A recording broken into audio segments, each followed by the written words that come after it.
Alhamdulillahirabbil alamin. Wassalatu wassalamu ala nabiyyina Muhammadin wa ala alihi wa ashabihi al-mujahidin at-tahirin wa la aqibatu lil muttaqin wa la udwana illa 'alal zalimin.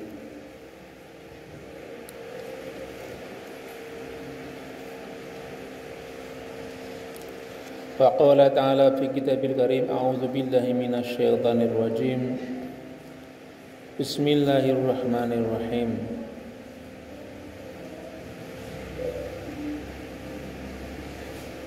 الذين إن مكناهم في الأرض أقاموا الصلاة وآتوا الزكاة وأمروا بالمعروف ونهوا عن المنكر ولله عاقبة الأمور. Faqala aidan wala tufsidu fil ardi ba'da islahiha dzalikum khairul lakum in kuntum mu'minin. Fa ya ayyuhal ikhwan rahimakumullah ittaqullaha haqqa tuqatih wa la tamutunna illa wa antum muslimun. Jamaah semua yang berbahagia, marilah kula panjenengan pertama-tama mengaturkan puji syukur kepada Allah Subhanahu wa taala atas limpahan rahmat dan karunia-Nya kepada kita semuanya, berkah inayah yang diberikan kepada kita sehingga kita semua bisa berkumpul di sini untuk melaksanakan ibadah kepada Allah Subhanahu wa taala.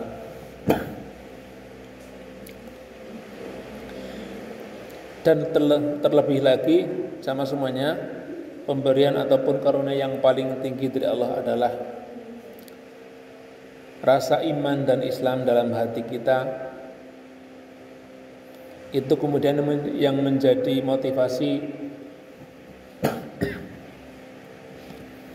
untuk kita tetap melaksanakan ketaatan kepada Allah Subhanahu wa taala. Salawat dan salam semoga senantiasa terlimpah kepada junjungan kita Nabi besar Muhammad sallallahu alaihi wasallam. Jamaah semua yang berbahagia,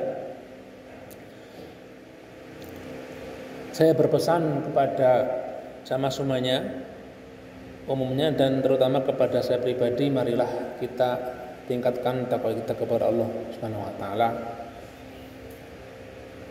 Takwa itu secara bahasa itu artinya takut.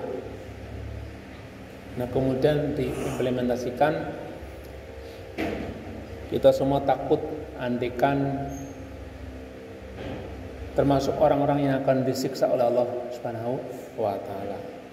Nah, kemudian agar kita terhindar dari murka Allah, terhindar dari landratipun Gusti Allah, terhindar dari siksanipun itu dari Allah Subhanahu wa taala, kulo panjenengan melaksanakan segala perintah Allah ataupun menjauhi segala larangannya. Atau mungkin juga takwa bisa diartikan kulo panjenengan berhati-hati. Berhati-hati ketika kita di dunia ini, banyak sekali godaannya, banyak sekali jebakan-jebakannya yang membuat kita mungkin silo ataupun terlena atau malah jadi tenggelam dalam merayuan kesenangan duniawi. Makanya kita berhati-hati, jangan sampai kulo panjenengan terjebak ke dalam kemaksiatan, ke dalam dosa ataupun kesalahan yang itu dilarang Allah Subhanahu wa taala. Nah, sama semuanya, insya Allah sebentar lagi kita akan melaksanakan ibadah puasa. Insya Allah kalau tidak salah hari Kamis besok kita sudah masuk bulan puasa. Nah, tentu banyak sekali kula panjenengan bisa beribadah di bulan puasa, di antaranya yang merupakan kewajiban yaitu puasa itu sendiri. Itu merupakan kewajiban yang tidak bisa ditawar lagi. Kula panjenengan wajib melaksanakan ibadah puasa. Selama kita mampu, sehat, sudah balik, gitu, tidak ada halangan, tidak sedang sakit, tidak sedang bepergian, kula panjenengan berkewajiban puasa.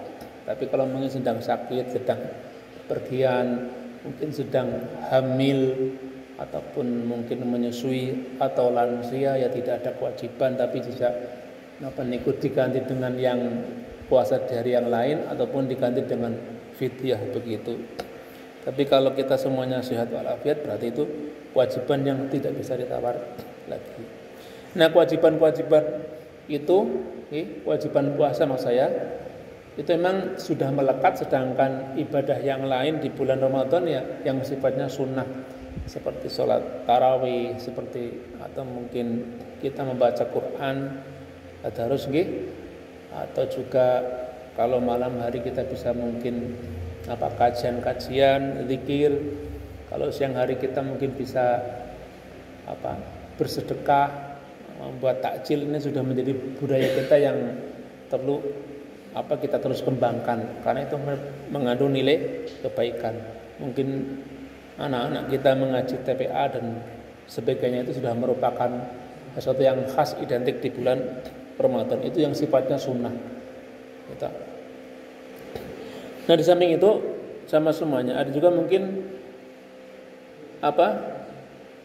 hal-hal yang lain ya, yang itu terkait dengan sikap kita, mental kita yang akan kita latih di bulan puasa gitu. Tadi kan sifatnya ibadah mahdhah begitu. Tapi ada juga ini yang terkait dengan bagaimana membangun mental, karakter, sikap kita, perilaku kita di bulan Ramadan. Misalnya kalau panjenengan dilatih di bulan Ramadan, ya bukan latih ya, kalau panjenengan melatih diri kita, ini kan seperti madrasah begitu, untuk berperilaku yang yang mulia, berakhlakul karimah. Karena khawatirnya kalau panjenengan tidak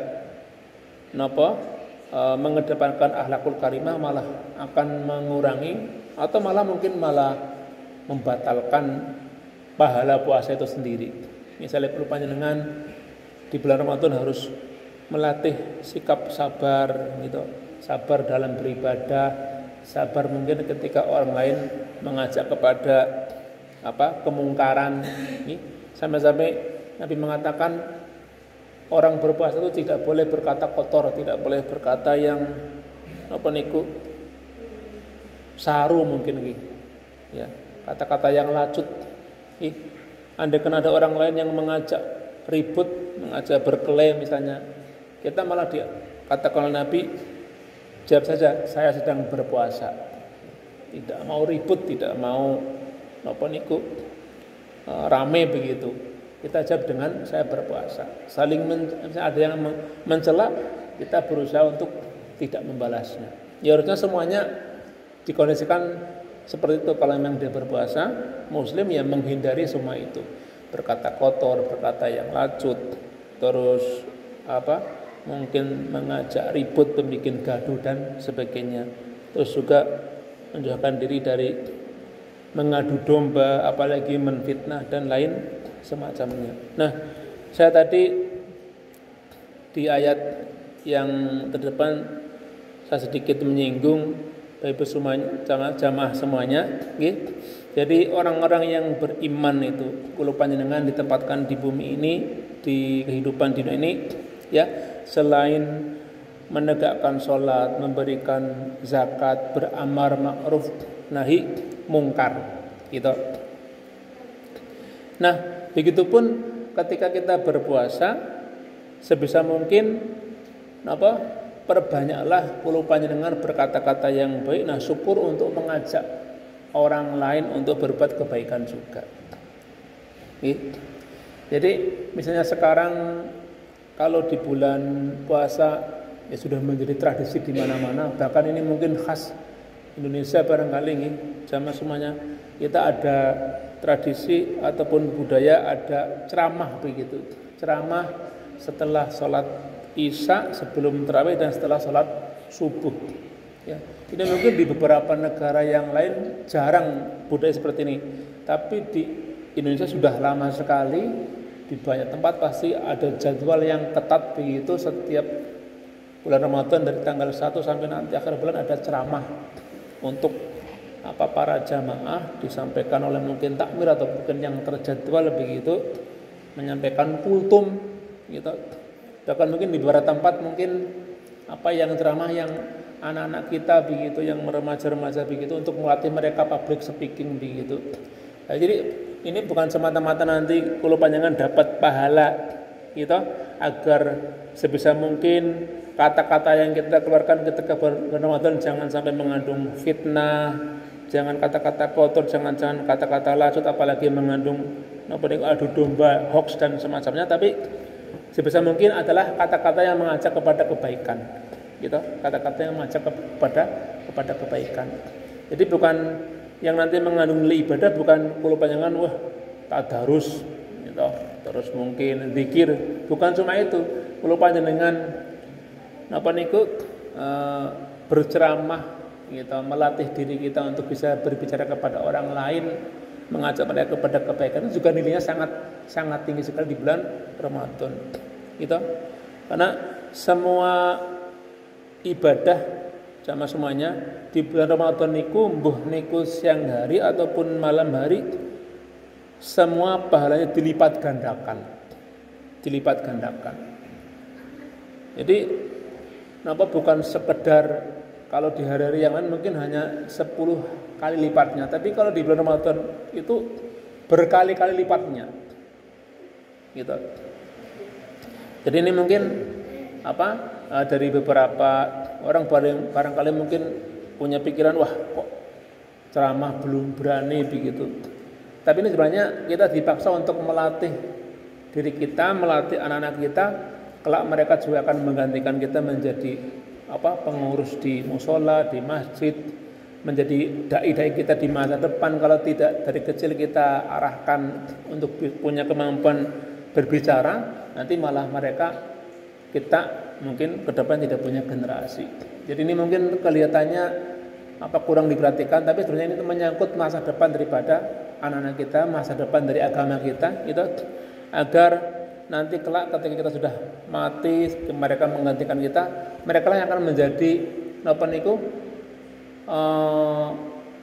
pemegang estafet untuk dakwah dan pendidikan Islam di masa-masa yang akan datang.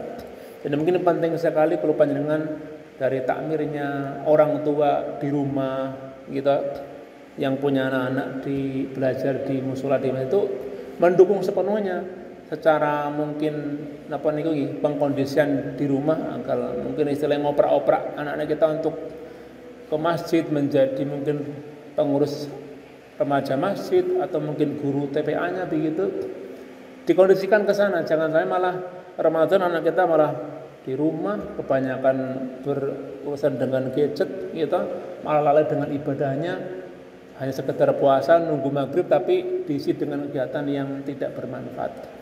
Ini kita malah membiarkan itu malah jadi sesuatu yang berakibat buruk.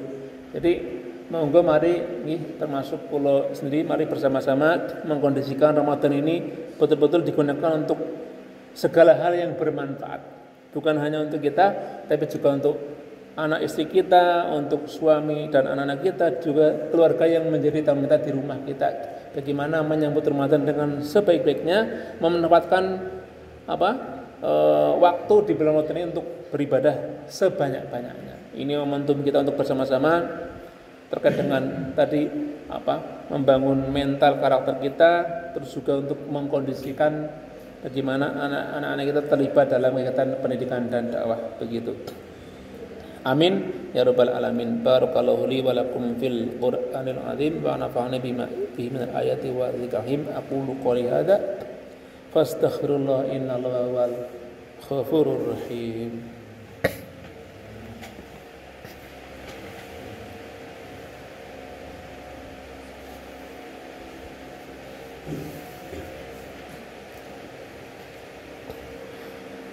Alhamdulillahirabbil alamin wa bihi nasta'inu ala umuri dunya waddin. Asyhadu an la ilaha illallah wahdahu la syarikalah wa anna Muhammadan abduhu wa rasuluhu la nabiyya ba'da. Allahumma shalli wa sallim ala sayyidina Muhammad wa ala ali sayyidina Muhammad.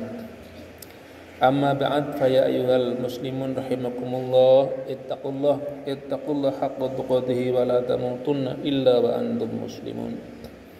Aqala ta'ala fi kitabil karim, a'udzu billahi minasyaitonir rajim. Innallaha malaikatahu yusholluna 'alan nabi ya ayyuhalladzina amanu shollu 'alaihi wa sallimu taslima. Jamaah semuanya, sedikit untuk penutup khutbah pada kesempatan siang hari ini. Nabi mengatakan, siapa yang senang hatinya dengan kedatangan bulan Ramadan, maka dia akan diampuni dosa-dosanya yang telah lewat. Siapa yang mendirikan sholat tarawih, sholat malam, dia mulai di bulan Ramadan, maka dia akan dihapuskan segala dosa dan kesalahannya yang telah lewat. Jadi monggo, mari kita sambut bulan Ramadan dengan sukacita, dan marilah kita beribadah sesuai dengan tuntunan dari Nabi kita Muhammad SAW pada bulan Ramadan dengan keikhlasan, ketulusan, semata-mata mengharap pahala dari Allah Subhanahu wa taala. A'udzu billahi minasyaitonir rajim. Bismillahirrahmanirrahim. Alhamdulillahirabbil alamin. Hamdan na'imin wa hamdash syakirin, hamdan yuwafi ni'amahu wa yukawi mazidah. Ya Rabbana wa lakal hamdu kama yanbaghi li jalali wajhikal karim wa 'azimi sultanik. Allahumma shalli wa sallim ala sayyidina Muhammad wa ala ali sayyidina Muhammad sayyidil awwalin wal akhirin wa radhiyallahu ta'ala an kulli sahabati radhiyallahu ajma'in. Allahumma ighfir lil muslimina wal muslimat wal mu'minina wal mu'minat al ahya'i minhum wal amwat innaka sami'un qarib mujibud da'wat ya qadhil hajat.